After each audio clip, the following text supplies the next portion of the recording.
So, any of you that have real estate podcasts on your list, that is called Real Estate Insiders, and they have an agent version. It's a great one.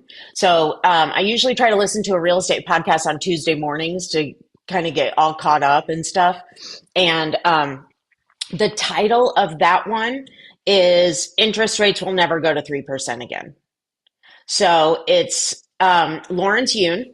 He is the chief economist for the National Association of Realtors. He is the one who knows everything about housing. So it's a great podcast to listen to, and it ties in exactly to what we're going to talk about today in the next 30 minutes. So again, that is Real Estate Insiders podcast. And online, they already had another one up in front of it, but if you go on Spotify and that kind of stuff, it was the most recent one. So just look for Lawrence Yun.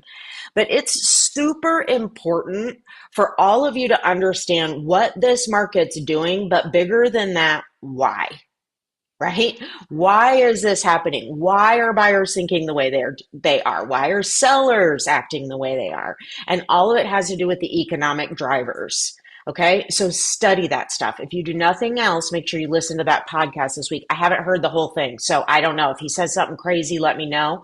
I have to imagine it's what I've been hearing all year. But anyways, we'll kind of all listen together and then we can talk about what he says. So, okay, awesome. So, and I didn't do my homework before. The webinar next week is how to get closings in the next 30 days.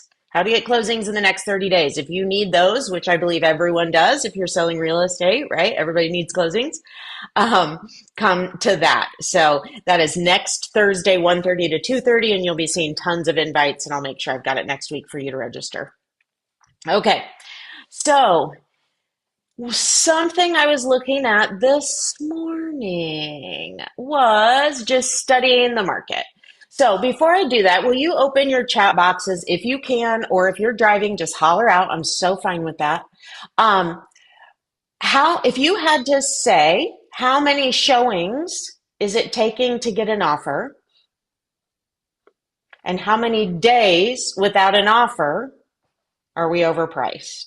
Or without a showing, right? How many days are we okay to go without having a showing for a listing? And then if we have so many showings without an offer, what are those numbers? What are you seeing right now? What would you plug in?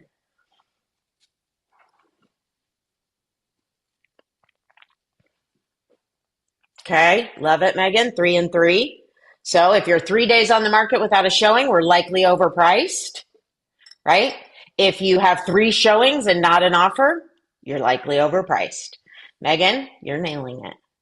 All right, so this is where you go to tell your buyers and sellers about this, okay? So I am in Supra. You're showing CSS. Any of those can help you. Let me make sure I'm in the right one that I wanted to show you. Yeah, let's go to the cities first. Okay, so I just did Carmel, Fishers, Westfield. You can only do 3 at once, so I could set up another search and have more cities to compare, right? But I just wanted to kind of look at these. All right, so, and sorry, I want to put it on daily. Everything is starting to pick up. That's what we're seeing right now, okay? We're seeing more listings happening. Yeah, here we go. So more closings. Closings are up. They're down from last year at this time, but they're up 30% from last month. That's a big jump. So what that tells me is that we had pent up inventory that needed to sell, and that's why we jumped that high right now. So listings are coming back. Days on the market are going down, and list price received is going up. Okay, so we got down into 97. We're going back up to 98. Are you feeling that? Are you feeling the market picking up? Are you feeling offers getting stronger? Okay, that's exactly what all these numbers are telling you. Okay, and it's important to know this so you can direct your sellers and buyers, right? Okay, so the first thing I want to talk about, here's what I found. So I found a crazy anomaly that I have not seen in a long time in markets, and I thought you guys could help me with this. So when I looked at the daily, Okay, I've got my showings on daily here. And I looked at last month and then I looked at this month. Okay, when I looked at the days, what day would you guess of the week is getting the most showings?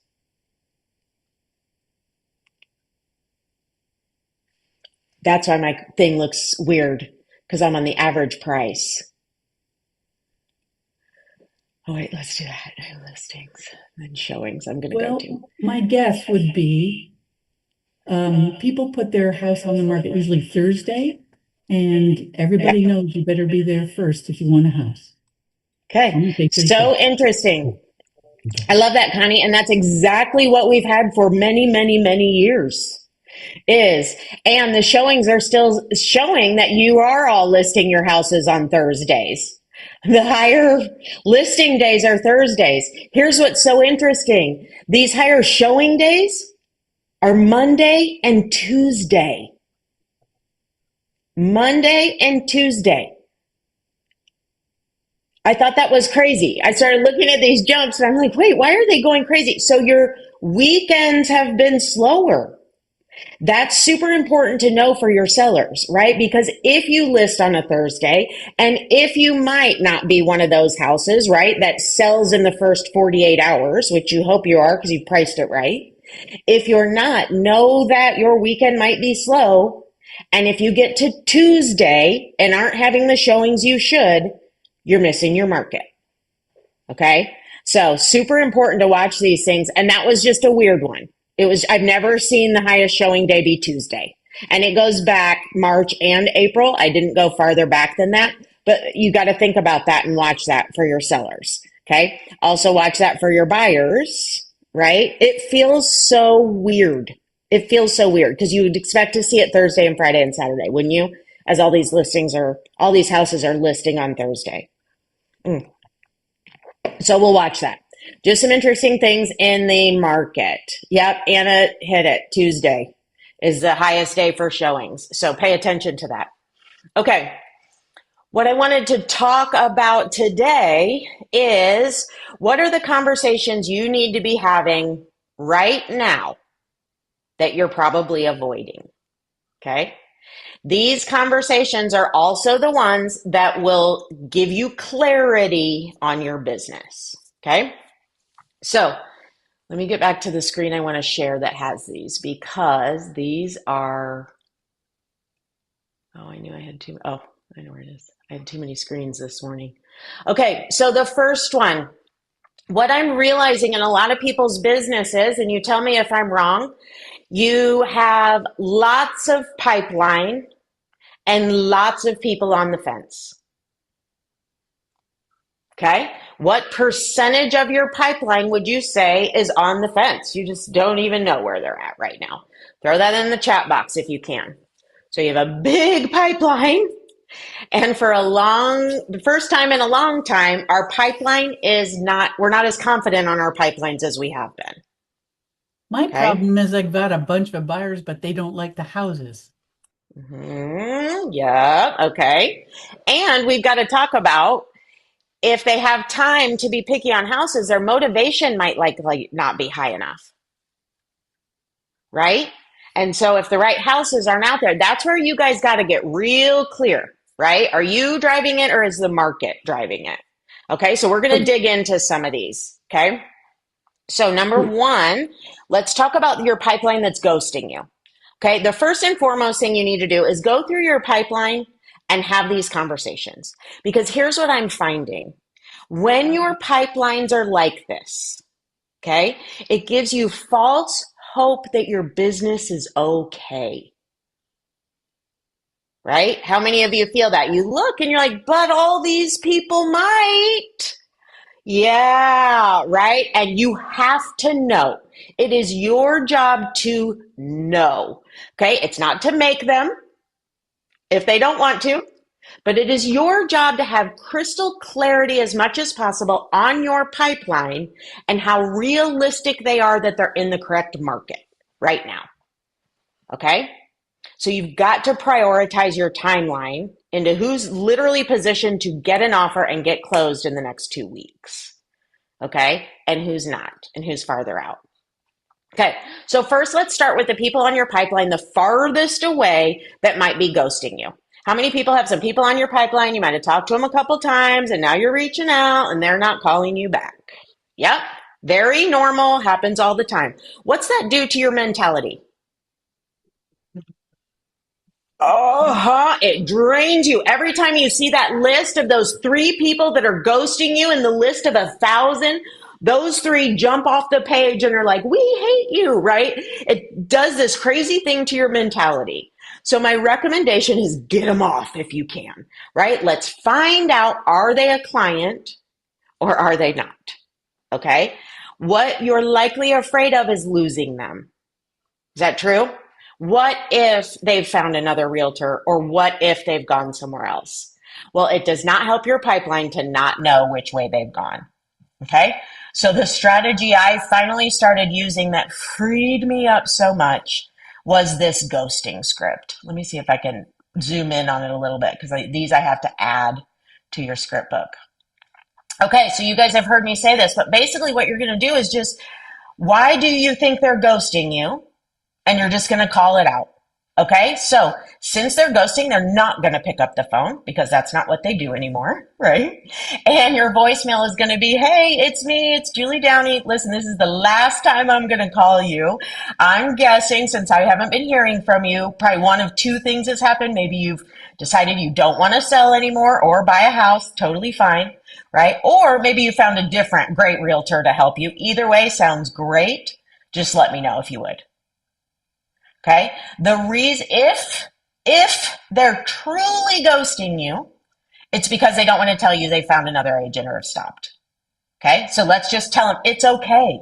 You don't, I'm the person that needs to know that, right? I'm the one you shouldn't be keeping that from, right? It's okay that you guys feel that way, but clue me in. Okay. The second thing it does is if they are still interested, they're going to get in touch with you like that. You're going to be their first text as soon as they see that voicemail come through and they'll be like, no, no, no, sorry, we've just been so busy. How many of you have had that happen when you've called someone back that was ghosting you, right? So it's one of the two. In our head, it's always they're, right, found another great agent, when 50% of the time it's just they've been so busy, right? Either way, it gives you the clarity you need in this pipeline, right? Which direction is that person going anytime soon? All right, so that's the first one. If anyone's ghosting you in your pipeline, leave these messages today. If you do not want to call and leave a voicemail, text them that. It works just as well, right? Hey, it's me. I'm not going to bug you anymore. I've sent a few texts.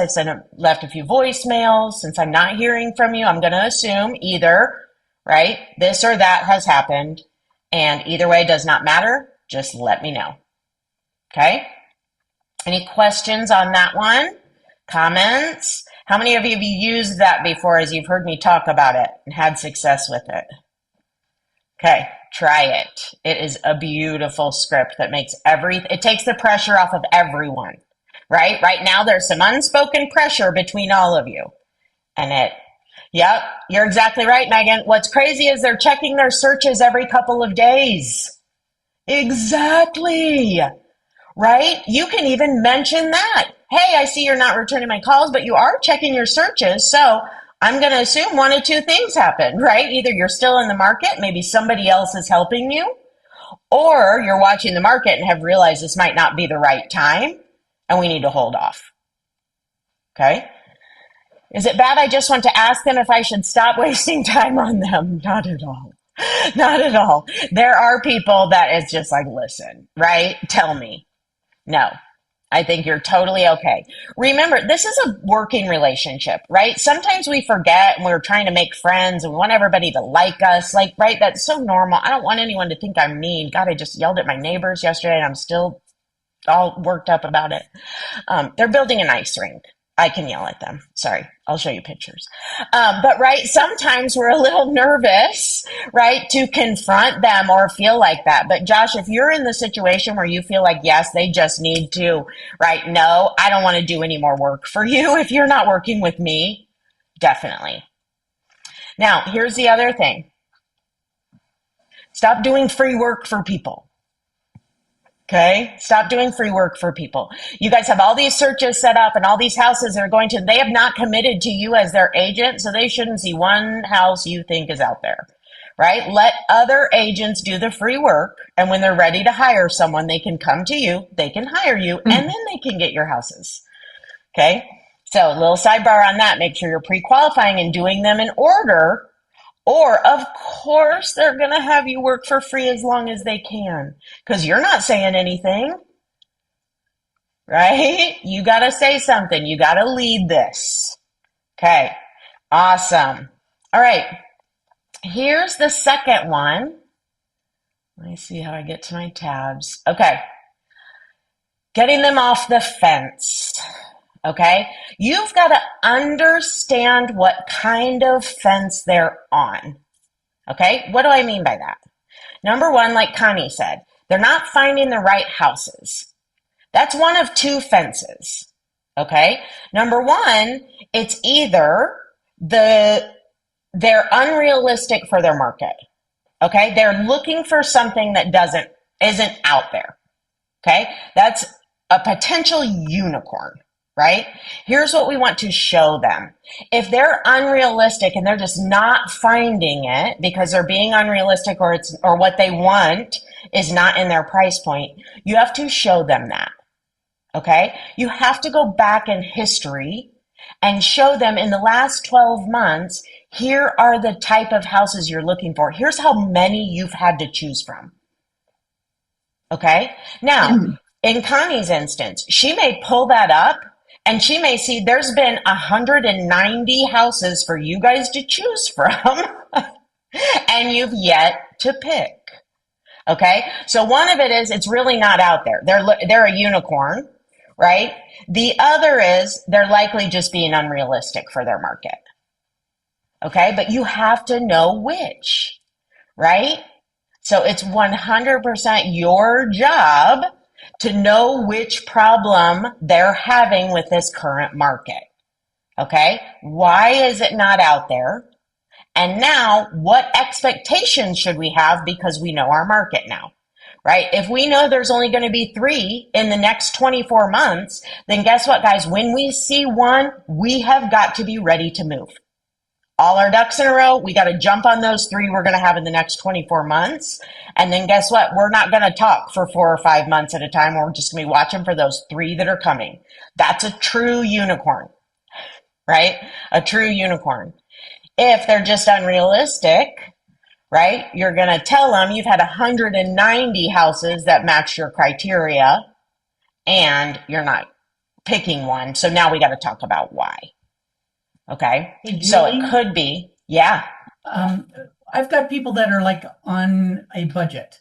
So the yeah. longer they Okay. wait, the more the houses are going to go up, right? So is it okay for me to tell Yes. them that, or are they Yes. okay? But what if Yes. we have a Yes. crash and everything comes It down? is, yes, it is your duty to make sure they understand that. Okay. All right. Yes. They have to know that, right? So that is part of this because in the lack of information creates fear. Yeah. We aren't scared because we know the market. Likely, if they're on the fence, they're scared about something, and all they need is the correct information to send them one of 2 ways, right? So Uh-huh. think about what that information is they're missing and which direction you need to send them in. Here's the questions you can ask, okay? That's what this page is questions you can ask to figure this stuff out. And remember, that's always what's between you and success is the right questions. Okay, so make sure you've got your questions. All right, number 1, we kind of talked about that. You got to know, are they truly pipeline or not? Right? Are they just wanting you to work for free or are they truly going to do something? Okay, so here's your opportunities on how to ask that. If the right opportunity came up this month, would you be ready to act? That's a huge one. You should be asking that in pre-qual, but then sometimes you do ask it in pre-qual. They say, oh, yeah, we're ready. And now we're 60 days later and like, wonder if I asked that question now, what would happen? Right? So make sure you're asking these. Clarifying motivation. This is so often what changes in your pipeline and you guys don't know it. from when you first show a house to when you are months in, oftentimes their motivation shifts for whatever reason, and the last person to know is you. Okay? So make sure you're having these conversations. Okay? You've got to be asking the questions. What originally had you consider making a purchase, and has anything changed? Okay? Find those out.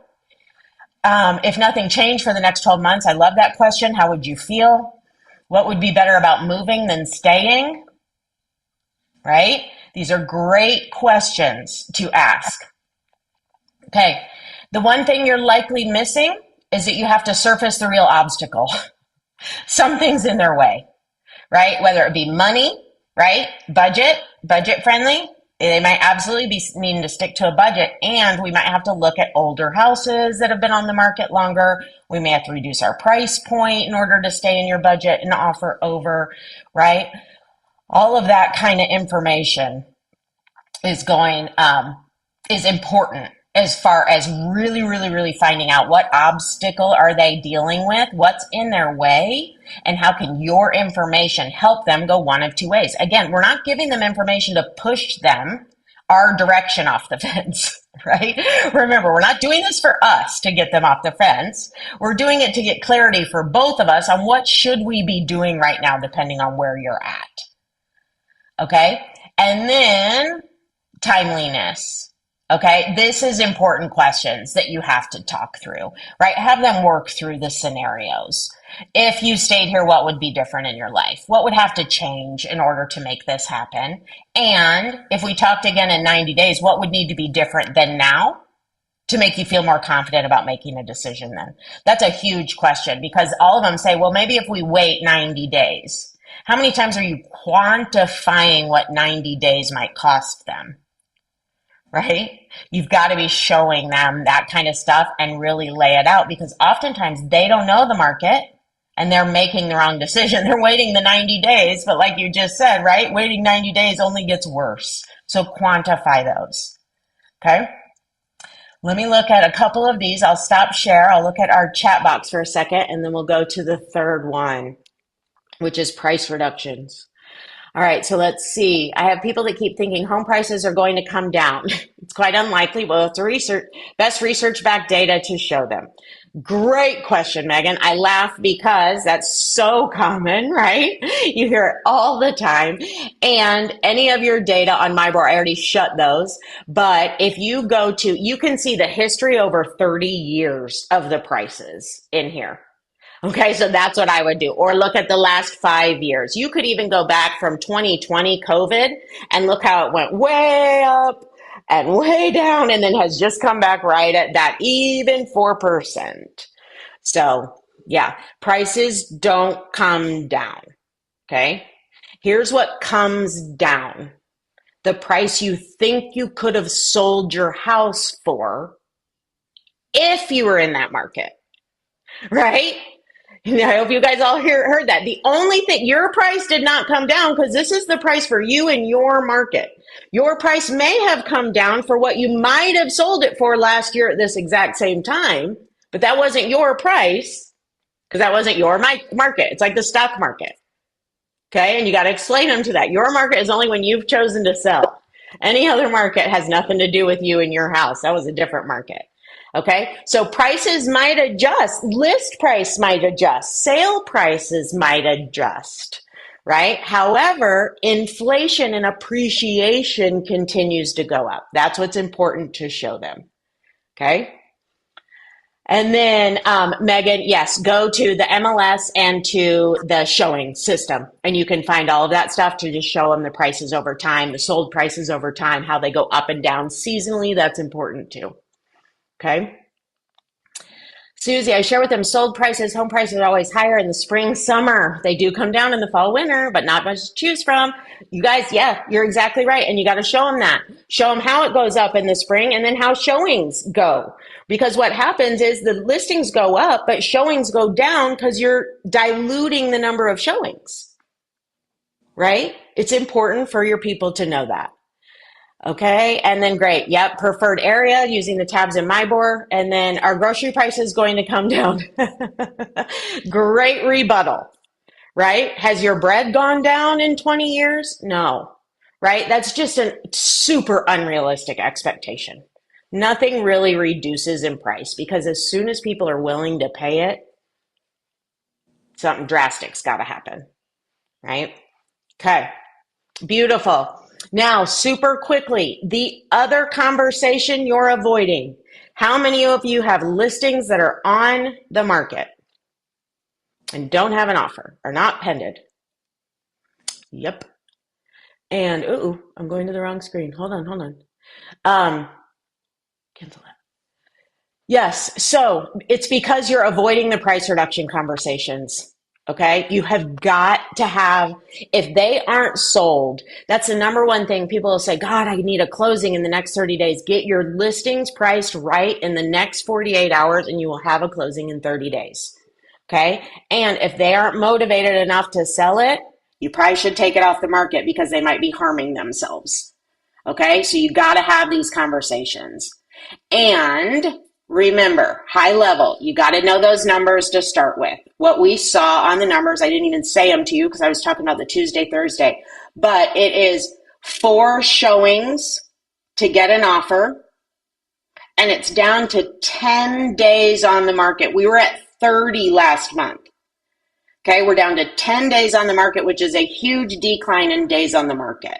Okay, so here it is. The market is speaking. This is why you have to do weekly updates. You're going to list your property with a price and then watch the market. We're just guessing the first time.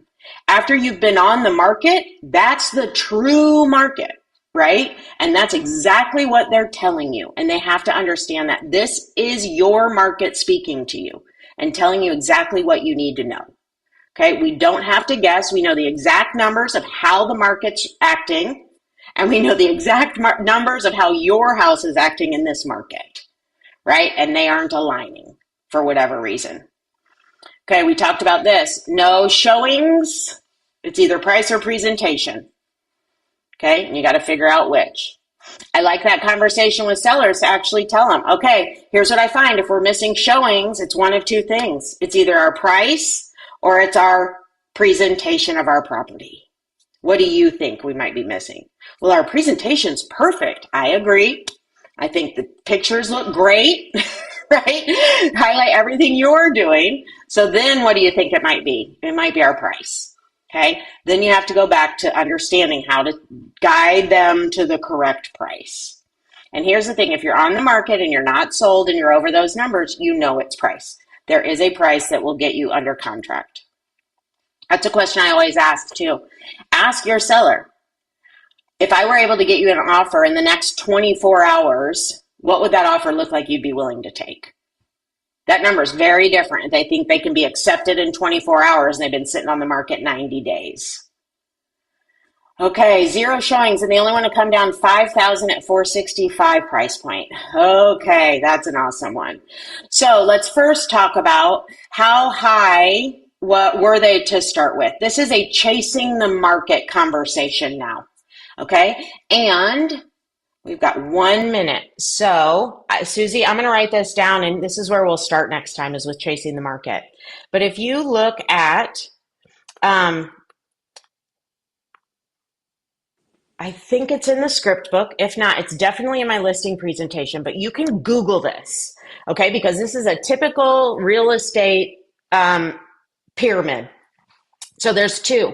Number 1, it's where you choose to price it and what percentage of buyers you're likely going to attract at that price point. So it shows you when you price it exactly at market value, how much of the market you're going to look at. And when you go down, you open it up to more of the market. So that's the first helpful one. The other one shows you it's got 2 lines and it says if you start, so Susie, where did they start? 465, was that their list price? Okay. And where should they have started? 449, 450? Maybe, right? So if that's the case, if they're at 465 and they should have started at 450, every day they're on the market, both lines are going down. Okay. So that 450 is also reducing. At some point, you're going to have to make a huge cut to get ahead of the market again. Okay. And that's what that graph shows you is that as you sit on the market, both numbers are going down. So at some point, you're going to have to make a bigger cut to get ahead of the market. That's our goal. We got to get ahead of the market because we got to be one of the 10 houses the buyers choose this weekend. And how are we going to do that? To be the very best value for the price they're paying. Okay. So make sure you kind of show them that, pull up the chasing the market thing and show them what's happening. $5,000, we're just going to keep staying behind the market. If we reduce it five, we're still chasing the market down. We're still chasing the market down. We're still chasing it. We may have to do a 15,000% drop. Here's the other thing that helps you with that one. Sorry, we're going over. Everyone feel free to jump off.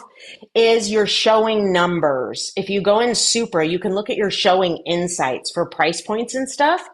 It's going to allow you to break it down. I like $5,000 increments. So what happens is you say, I want to see 400 to 500,000 in this area.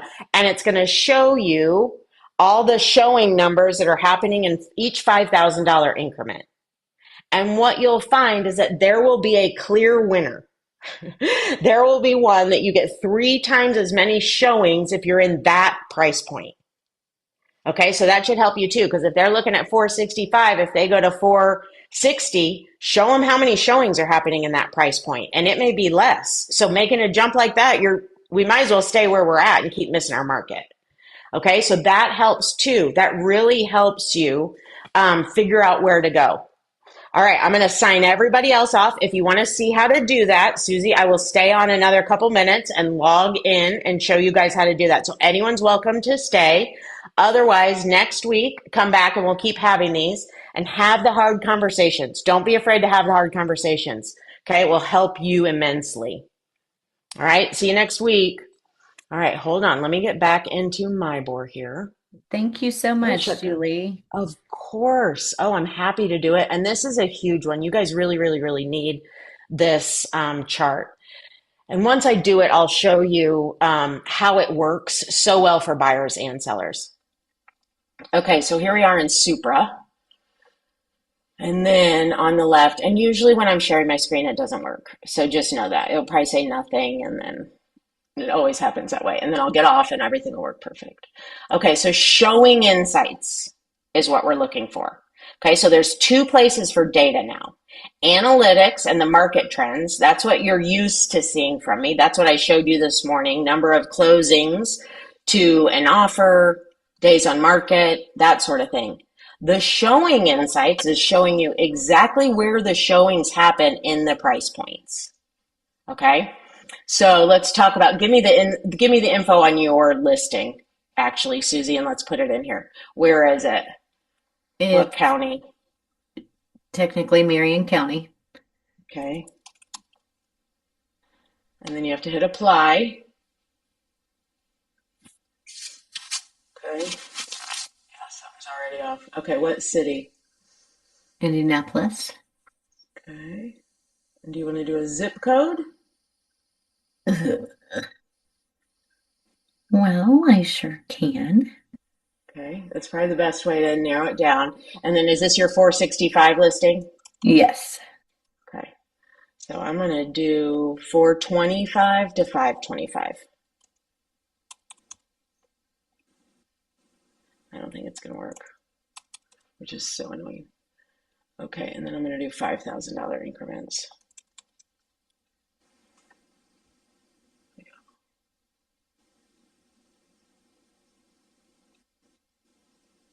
So what should Maybe the zip. happen, yeah, let's try a zip code and see if that helps any. 46217.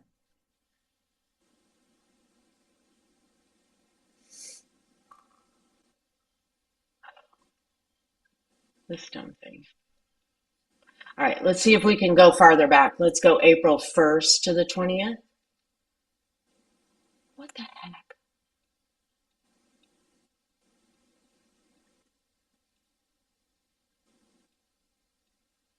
So I've been having this issue Okay. with showing insights, and I Okay. messaged my board and got an email that there is a ticket for it, and they're Okay. working on it. And But I have not been able to get this, Showing Insights info for weeks. okay, so try it numerous times a day. Okay. Sorry, I don't know. I'll mute. I'm echoing if you guys are hearing that.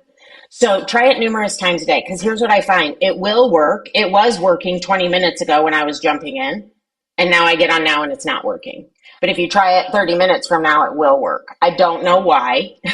I don't know if it's an overturn, but keep trying it, because I can always get it, but not when I want it. Does that make sense? Right? Like I'll have to now go back to it in a little bit, but I'll look and try to show you what we want ultimately. And I wish I could I should have screenshotted the one I had this morning. But what it's going to do is it's going to bring you a bar chart all the way across here. Okay. And it's going to show your increments of $5,000. So it's going to show you 425 to 429.9 and how many showings happened in that. It's going to show you then 430 to 435, 435 to 440, 440 to 445, right? 445 to 449. That's probably where we're going to see the most of the showings happening, right? That's just my guess. I wish you could see it right now, but so you can show them. I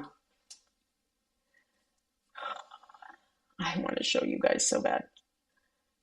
Okay, keep looking for it, and then I'll make sure I have one next week to show you exactly. Okay, but it's important because when you're trying to pick a price, it's super important to look at that, because you've got a range likely you're trying to fit into. And if you pick a $5,000 range, you're going to be able to target the most buyers. And a lot of the time, that's how you can push them lower in the price. If it looks like it's higher than what you want to go, you don't take that chart into your listing appointment, right? You only take this chart if it shows, if you hit my price, we're going to get a lot more showings. Okay, so that's how it can help you. The other thing it helps you with is your buyers. Okay, because now I could go back when it works, look at the last 7 days in a specific price point, right? If they're looking from 425 to 475, and see what their competition looks like. How many showings are they up against? And you'll get to know, when you know their price point and area, our average is about 7, right? So when you see an influx, you may know that 7 showings gets multiple offers. If you have 14, you're probably going to have twice as many offers on the table, right? So you can track what the buyer activity is the same way by watching what showings are doing in different price points and areas. Okay, does that help? So keep checking those every Monday. Get in the habit of checking them, because here's what happens is the other thing. If you're watching them, if you miss one, it's not that big of a deal, right? Because you're just missing a little blip in your big picture. Okay, so just keep trying them, and then I'll make sure I bring one next week that we can look at.